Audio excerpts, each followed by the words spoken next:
Many of the youngest victims of the Boko Haram terror campaign show no visible scars. They don't appear injured, homeless, friendless, or alone. But more than 50,000 children have lost both of their parents. Another 50,000 plus have no father now. Orphanages like this one in Maiduguri, Borno State, do their best to rescue these kids' childhood. We have about, 42,000 or 52,000 orphans, I think in the camps alone, in the IDP camps alone. Out of those ones that are living within the host community, and then those ones that are like Almajiris, all of this one are not a part of. 11, 12, 13, 14, 15. Most orphanages struggle to find funding to house and school children.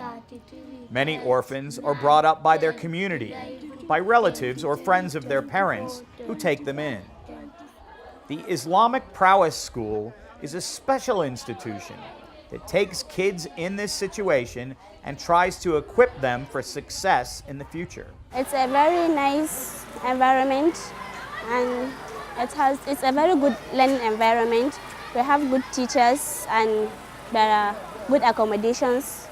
So we learn many things about just even life issues and other knowledge. There is an interesting mix here. Some students lost their parents to Boko Haram attacks.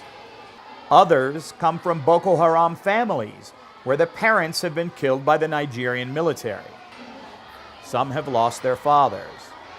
Others are children of the founder, the school administrator, and the teachers. There are both Muslims and Christians. The idea is to teach kids about peace and integration through their own diversity. We are able to have a sort of a peace building. We are able to have a sort of conflict sort of resolution here, because it is a school where you have combination of all the children.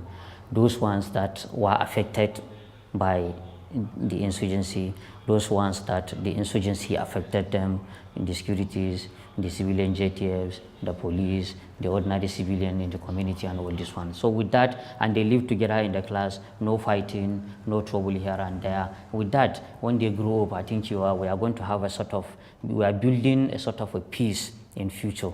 Children here learn the lessons you would expect at any primary or secondary school, but they also receive ethical and religious training.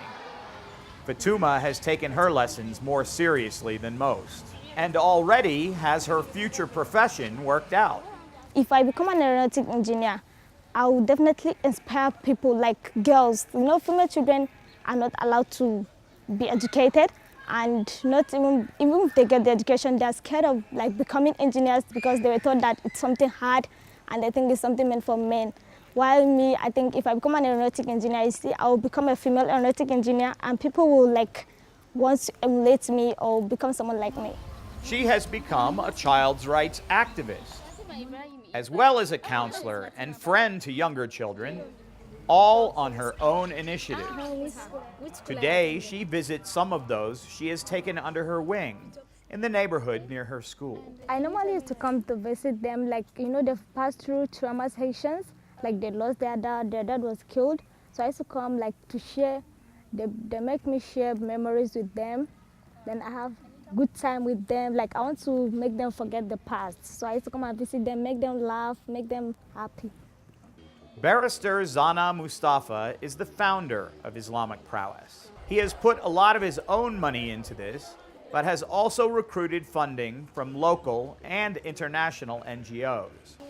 This has created opportunities for over 800 students over the past decade.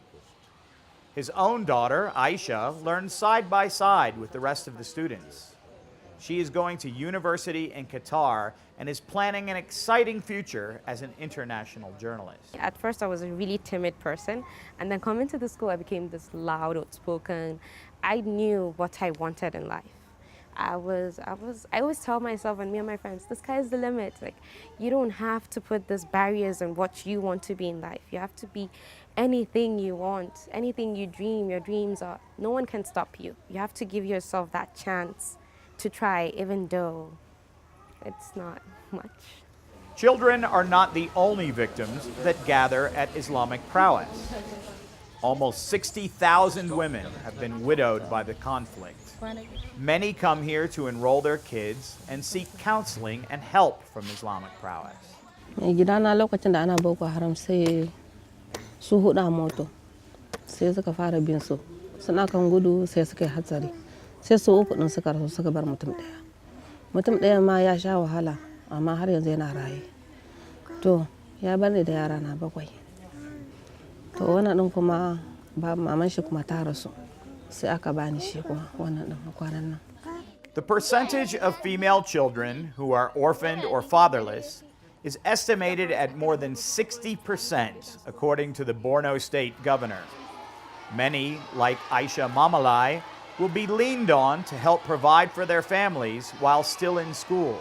This school is for orphans, and our barrister, he really helped the orphans, so he will give the orphans moral and to educate them in so many ways. Her neighborhood houses many internally displaced persons, or IDPs. She lives with her mother and younger brother. Without a male to head the household, many women struggle to cope. Aisha's mother has done her best, working as a vendor and taking other odd jobs. It was my mother that she took care of us since when our father died.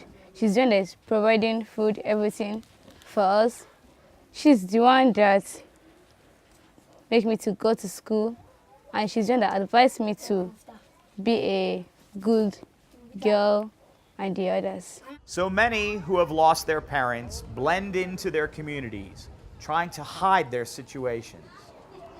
Others will grow up in institutions, not knowing what it is like to be part of a family, except what they learn from TV.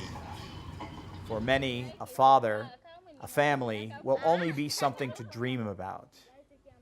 But with the help of some strong and generous Nigerians, there are opportunities to achieve their dreams, no matter what challenges they face.